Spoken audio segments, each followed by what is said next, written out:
We continue now at the top of Daf Chesam and Aleph in Meseches Bava Kamma. This is Bava Kamma Daf 8a. On the previous summit, the Gemara had asked, according to Rabbi Akiva, who says that generally a mazik needs to pay from his best property, but what if you have a situation where his best property is much better than the best property of the general world? Is he able to pay the best property of the world at large, or does he have to pay from his very best property? And the Gemara answered, Rabbi Abba answered on the previous Amud, he has to pay from his very best property. Again, even if his property is worth way more than in general what idios is considered in the world at large. And the Gemara is in the middle of asking a question from a Brisa. The Brisa is discussing, let's say you have a situation where a person owes damages to somebody. He also is a debtor that he has to pay back a lender, someone who lent him money, and he also owes a ksuba to his wife. So generally by nezikin, by damages, you pay from idios. And when it comes to a debt, so you pay from Beinanis, and when it comes to Ksubasisha, you pay from Ziborius. But what if he doesn't have all those different kinds of lands? And so the Brisa goes through the various scenarios, and the Brisa here continues, Idis v'Ziborius, let's say all the person has is Idius and Ziborius. So Nizakin b'Idius, so then the Nizakin again will collect Idius, that's normal for Nizakin, Ubal Chov Ksubasisha b'Ziborius, and in this case, the Baal Chov and the Ksubasisha will get Ziborius. Ksubasisha is always Ziborius, the Baal Chov gets Ziborius over here, because that's really the halach of a Baal Chov on a Doraisa level. Baal Chov only collects Beinanis, that's a takon in order to encourage people to lend money, but in this particular situation there is no Beinanis, so the Baal Chov will collect Ziborius. Rashi explains, Idius v'Ziborius, Nizakin be'idius u'Baal Chov Ksubasisha b'Ziborius, Midoraisa, Baal Chov b'Ziborius. Kedelakamon, like we said, Midoraisa, on a Doraisa level, a Baal Chov always gets Ziborius. V'Rabbanan hu detikon leba Beinanis, it's the Rabbanan that said that a Baal Chov gets Beinanis, a creditor collects Beinanis, mishum ni'ilas devin l'lovin, mishum ni'ilas deles l'lovin, because otherwise it's going to close the door to borrowers, no one's going to want to be a lender. V'echa deles le Beinanis, les le takanta. When there's no situation, when there's no Beinanis around, you don't have the takana, and then the Baal Chov will be just like Subasisha and collect Ziborius. In any case, what's the question here in Rabbi Abba? The question is as follows. Katani Mia Mitzi, in the middle case of this Bryce, it said as follows. Beinanis v'Ziborius, that if all the person has is Beinanis and Ziborius, Nizakin u'Baal Chov be'Beinanis, the Nizakin and the Baal Chov, they collect Beinanis, even though normally Nizakin is Edius, here there is no Edius. Uchsubasisha b'Ziborius, and the Ksubasisha is collected by Ziborius. V'i Amrit, but if you're saying, B'Shalohein Shaman, that we always go by the best of the property of the person we're talking about, so Tasa Beinanis Shaloke Idius, so really, his Beinanis should be considered like Idius, because that's his very best property. Why is that even considered Beinanis? It should be considered Idius. V'yircha Baal Chov etzel Ziborius, and then it should be like a case of Idius and Ziborius, and the Baal Chov should have to collect from Ziborius, as we saw at the top of the Amud, Baal Chov u'Ksubasisha b'Ziborius, when you have a situation of Idius and Ziborius. And so therefore, again, if you're going by his own property, you're not going by the world's property. If a person has Beinanis and Ziborius, so essentially the person really has, in such a situation, the person really does have Edius. His Beinanis really is the Edius. And the Gemara answers, Hachav no, because here the case is as follows. Even if we're going by his own property, but Kagon Shahaisalo Edius Umacher, the case over here is that he actually did have Edius at one point in time, and after the loan took place, so there was already a shibud on the Beinanis. In other words, he lent money. At the time of the loan, he had Edius, Beinanis, and Ziborius. And therefore the shibud went on the Beinanis, because that's what the Baal Chov is supposed to collect. Then he goes in and he sells his Edius. At this point in time now, all he has is Beinanis and Ziborius right now, but that's of course still considered Beinanis. That's what the shibud is. The Rav Chisda says the same answer. The case over here is he had Idius and he sold it. As Rashi says, he sold it la'achar halva, after the loan he sold that Edius. The Baal Chov always had a shibud on the Beinanis, but Oshaisa, Edius Biara, while he had the Edius, and so therefore that's how we can explain the Brisa. Even if we say in general, B'Shalohein Shaman, that's how we explain the Brisa. And the Gemara continues, Hachanami Mistabrid. It makes sense to say this answer, because there's actually another Brisa that contradicts this Brisa. There's a Brisa that says Beinanis v'Ziborius, that when he only has Beinanis and Ziborius, Nizakin beBeinanis, that the Nizakin is with Beinanis, the Baal Chov does not get Beinanis. Baal Chov Ksubasisha b'Ziborius, and in this case the Baal Chov and the Ksubasisha get Ziborius. Why is the Baal Chov getting Ziborius? For exactly this reason, because the Beinanis in this case is considered Edius. Kashin Adadi. It seems like the two Brisas are contradictory, but we give the answer we just gave. gave. Elalav shma mina, rather is it not that we see from here, kan shahaisalo idus umachar, in one case he had idus and he sold it. So the baininess is legitimately considered baininess, that's what the Baal Chov takes. Kan shalohaisalo idus umachar, the other Bryce is talking when he never had idus and sold it, so meaning to say the baininess really was always idus because it was his very best property, and therefore in that situation, in that Brysa, the Baal Chov is going to take from the Ziborius. And the Gemara continues, if you want, I could say another answer to the contradiction. You could say as follows. Idi v'idi shalohaisalo idus umachar. Both Bryces are talking where he doesn't have idus. He never had idus and sold it, so the baininess really always was his very best property. V'lokashin, it's not a contradiction in Bryces. Ha deshavya baininess shalo ke'idus da'alma. One Bryce is talking where his baininess is really idus to everybody else. The world at large would consider that idus, meaning according to this answer of the Gemara, both Bryces hold that we actually follow the valuation of the rest of the world. We're going back against what Rabbi Abba said earlier, and now we're saying b'shel olam hein shaman, and so therefore in one Bryce we're talking where his baininess really is considered like idus, and so therefore the Baal Chov doesn't get it. B'kan delo shavya baininess shelo ke'idus di'alman. In the other case, his baininess is not considered to be like the idus of the world, and therefore it's considered to be like legitimate baininess that the Baal Chov should be able to collect. V'ibay Shem the Gemara offers another answer. If you want, I could say another answer to the contradiction.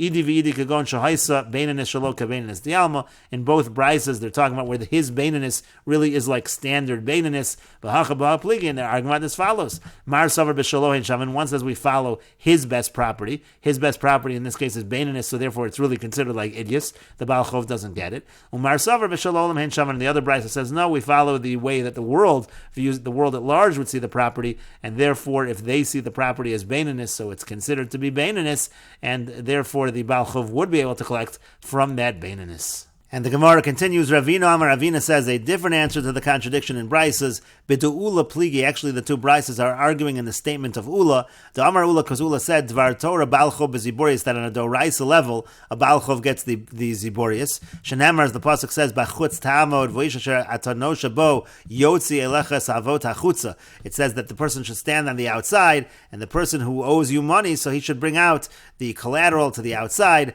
Ma'darko shel adam lahotzi. Now, what does a person usually bring out? What is he going to want to give away as a collateral lachutz? What's he going to bring outside? Pachash b'kelim, he's going to bring the least of his kelim. So that from there you see really that a Baal Chov really collects from the worst of the property, the ziborius. And why do they say that a Baal Chov collects baininess and not the ziborius? As we said before, Kadei shelo tinol delas bifnei lovin. In order not to close the door before borrowers, this encourages people to lend money. So in other words, Ula is saying on a doraisa level, a Baal Chov collects the ziborius, but there's a takana midrabanan to collect baininess. And we'll say the Bryces are actually arguing whether such a takana midrabanan really exists. Mar isle takanta de Ula. One Brysa does hold of the takana of Ula, and therefore again a Baal Chov collects baininess. If we have a situation of baininess and ziborius, the Baal Chov will get the baininess. However, Umar lesle takanta de Ula, the other Brysa simply does not hold of the takana of Ula and says always a Baal Chov should get ziborius. So in a situation of baininess and ziborius, the Baal Chov will actually collect ziborius. And Rashi explains b'de'ula kamiflagi. They're arguing what Ula said.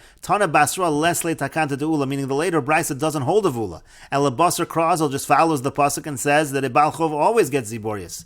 Ve'afilo haveli nami idus. Even if right now the guy actually had idus, and this was for sure going to be considered to be baininess. The hashda haveli baininess gemura. This would be fully baininess. Bain l'didei bain li'alma. Whether you're going by what he has, because we're talking in a case where let's say he has idus and baininess and ziborius, so this is baininess according to that understanding, and let's say it's baininess according to the world at large's understanding. But still, even in that situation, the Brysa would say afilo achi svirle delishkol Baal Chov miziborius. That later Brysa holds that nevertheless a Baal Chov always takes from ziborius. Maybe they're just arguing in general, what does a Baal Chov collect from? That's the answer of Ravina. And the Gemara continues at the two dots. Tanu Rabbanan, the rabbis taught, and this is from the Tosefta. Machar la'echad, let's say he sells his property to one person, or l'shlosha b'nei adam kechad, or he sells it to three people at once. Kula nichnesu tachas habalim, they all take the place of the original owner.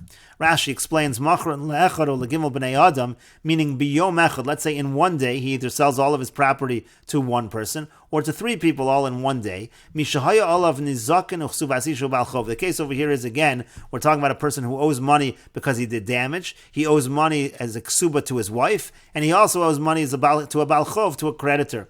And he has all three kinds of property. He has idius, baininus, and ziborius, and he sells them either to one person person, or again, he sells them all at once to 3 people. So the halach is kula nichnasu tachas habaylim. They just take the place of the original owner, meaning nichnasu halakuchos. These people who purchased the property, they are considered kedin hamocher. They're exactly like the seller. Umishalog achidius yifar l'nizik. The person who bought the idius, he has to pay the nizik. V'lo kayach beinanis, and the person who bought the beinanis, yishalem es achov. He has to pay the debt to the creditor. V'lo kayach ziborius es aksubin. The one who bought the ziborius, he has to be the one to pay off the ksuba. And the Brisa continues, the Tosefta continues, Bazeh Charzeh. Now let's say they bought it, the 3 individuals bought it, but it was one after the other. Now the halach is in general that when somebody is collecting a debt that is owed to them, first you go to the person that owes you the money. That's called the B'nei Chorin. That's called the property that is free. If that person has no property, so then you go to the Meshubadim, you go to the property with a lien, you go to people who purchased the property. So in this situation, the first person who purchased property is better off because he left a bunch of property backed by the original owner to pay off the debts. So in such a situation, kulon govin mino achron. Everybody collects from the last person who bought property, who left the original person who owed all the money with nothing left. He's the one that's the first obligation. Now, ein lo, if he doesn't have enough to satisfy all of these collectors, govin mishalafanov, then the collection goes to the person right before that. Ein lo, if that person still doesn't satisfy everybody, govin mishalafnei fanav, then they go to the first person that bought the person before that. And the Gemara now says, Machron le'echad hechi dami. When the Brisa says that you sold the property to one person, what exactly is the case? Ilema bevasachas. If you say the case is that he sold to one person all at once, so hashta, so what does that mean to say? Because now, lishloshin, the case where he sold to 3 people at once, the equal amemer chad minayu kadim. So over there, you were saying it was all at once because it all has the same date, but it's possible that one was a little before the other, sometime earlier in that very same day. But there we say it's still considered all at once. Amrit kula nichnasu tachas habaylim. We say they're all considered to enter in the place of the owner equally. And again, the nizakin takes the idius, the balchov takes the beinanis, ksubasisha ziborius. So machron la'echon mibai, would we even need to say the case where you sell it all to one person at one time? That's obvious. If when you sell to 3 people at one time, it's considered all at identical time. So when you sell to one person at one time, it's certainly all at the same time. So elab shita bazachar. So the Gemara now says rather you have to say that actually by machar le'echad, in that case it's not all at once. In the case of l'shlosha b'nei adam ke'echad, that was 3 people at once. But in the case of machar le'echad elab shita, you have to say it's obvious bazachar that the case is he actually sold it zachar. He sold one property and then he sold another property and then he sold another property. But that doesn't make sense either because umayshna shlosha. Because what's the difference by 3 people by zachar? What do we say? Because each individual can say he. In other words, the first person that bought property can say, don't come to me, I left plenty of property back by him that you can collect from. So hainami, so this guy also, who's one person but buying the property in sequence, one after the other, on each piece of property, he can say, I left a little property, so you should really only be able to collect from the last property that was purchased. And so the Gemara answers, and here what are we talking about in this Brisa? The case over here is that the very best property, that's the one that was bought last. Meaning to say, since he bought that one last, he actually doesn't want to give that property up. If you would go by that argument, they would all collect from the very best property, which he doesn't want to do. Similarly, Rav Shesha says the same answer. In the cases he bought the idius last. But the Gemara says, 1 second, if so, okay, fine. He bought the idius last, that should be his problem. They should all go, and they should collect from the idius. And the Gemara says, no, that's exactly what we're saying.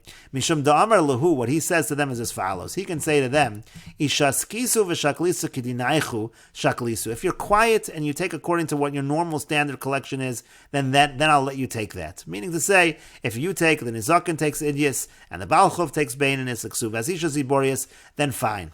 Then I'm okay with it. You could take that. V'ilo, but if not, if you try to collect all from the idius, because you say that's the last property I bought, mahadrina shtora de ziborius lamari, what I'm going to do is, I'll just return the document that says I got the ziborius, I'll return that to the original owner, now he'll have the ziborius, v'shaklisu kulchum ziborius, and you're all going to be forced to take from the ziborius. But the Gemara continues, if so, if you're going to make that argument, and the Gemara will go on to say, then when it comes to the nizakin as well, why does he have to give up the idius? He can make the same argument. You shouldn't take from the idius. I'm just going to return the ziborius to the original owner, and we will continue with this discussion in the next video on Daf Ches Amud Beis.